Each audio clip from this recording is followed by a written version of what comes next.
When a singer lacks the stamina to make it through a long phrase or sustain a high note for as long as they might like to, they may suspect that this is due to poor lung capacity. But is this actually the case? And if it is lung capacity something that they can improve? My answer to both these questions is yes, if what you mean by lung capacity is actually range of motion for your breathing anatomy. Expanding range of motion for your breathing anatomy will improve your stamina and make it easier to sustain long phrases and high notes. There may be other areas of coordination that need some work, but expanding range of motion for your breathing anatomy will help. Your lungs are highly elastic, just like this balloon. They can handle as much air as you can manage to suck into them. The amount of air your lungs can accommodate is limited only by the shape of the container that surrounds them. If I blow up the balloon again, but it's constrained by a container, notice what happens. This is now the air capacity of the balloon because it's constrained by the container I put it into. Fortunately, your lungs are contained in a very malleable container, unlike this bottle that I mangled for the purpose of this demonstration. Your ribcage is capable of expanding on all sides. Beneath your lungs is your diaphragm, your major muscle of inspiration. And the more range of motion you have for your diaphragm as it contracts, descends, flattens out, the greater the volume of air you're going to be able to take into your lungs. For your diaphragm to enjoy full range of motion, it needs to be met with as little resistance as possible from all of the structures inside your abdomen.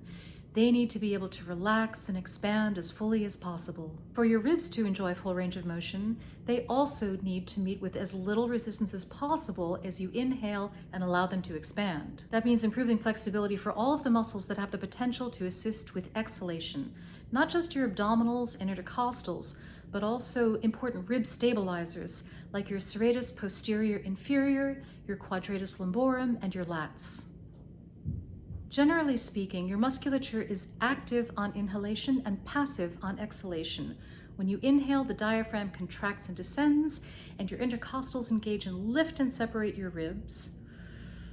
And then when it's time to exhale, you just let all of that go, and then the cycle can begin again. So if you want to improve range of motion for your breathing anatomy and thus improve your lung capacity, you don't actually need to do anything to strengthen the muscles of inspiration. They're already really strong. They've been breathing for you since you were born. If you would like to improve range of motion for your breathing anatomy, what that usually means is stretching and releasing any rigidity that is keeping the container in which your lungs are housed from expanding as fully as you might like it to. There are lots of things that can contribute to making the muscles and tissues that comprise our abdominal and ribcage area more rigid than we would want it to be for breathing. It's probably fair to say that that anatomy is tighter and more active for most of us than is optimal for the full breathing we want to be able to do for singing. Fortunately, there are some very simple exercises that you can do.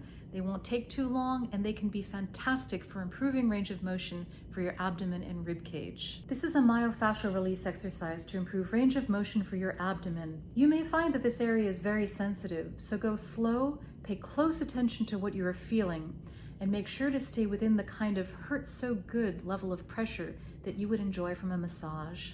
For these exercises, I am using a Coregeous ball by Jill Miller of Tune Up Fitness. Please see the video description for more details. The position for the ball should be between your sternum and your belly button.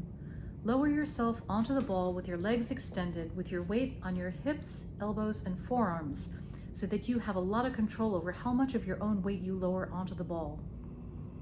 Keep your neck relaxed. Lower yourself onto the ball and begin to breathe slowly and deeply.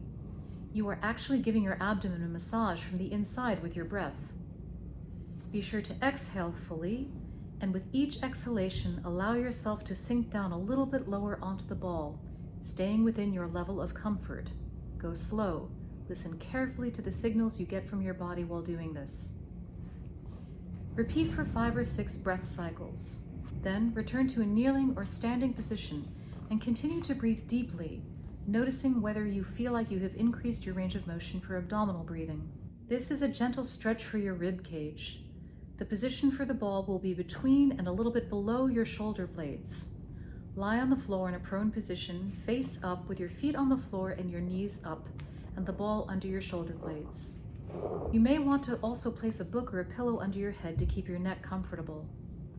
Find a position where it feels like your rib cage is lifted up off your pelvis and breathing feels comfortable.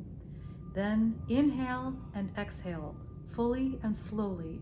Again, seeing if with each exhalation you can sink a little lower toward the floor. See if you can detect the movement of your ribs in the back where they are making contact with the ball. Repeat for 5 or 6 breath cycles. Then return to a kneeling or standing position and continue to breathe deeply, noting whether you feel like you have increased your range of motion for your rib cage. The best thing you can do to improve range of motion for your breathing anatomy and consequently increase your lung capacity is to stretch and release the characteristically tight muscles that can make it difficult to fully expand in your abdomen and rib cage. Perform these simple myofascial release movements every day, and you're likely to notice not only an expansion of your lung capacity, but also greater ease and freedom with your breath coordination generally. I hope you find these techniques as helpful as I have. Please like and subscribe to support my work and be among the first to access new content on my channel. Lesson 5 of my Vocal Fundamentals course covers all of this in much greater depth. I'll be demonstrating these and other exercises to help you develop well-coordinated inhalation in my Vocal Fundamentals live class this coming Sunday, October 8th. Follow the link in the final panel for more information about my online course, the accompanying live class, and feel free to reach out if you would like an invitation to audit next Sunday's class.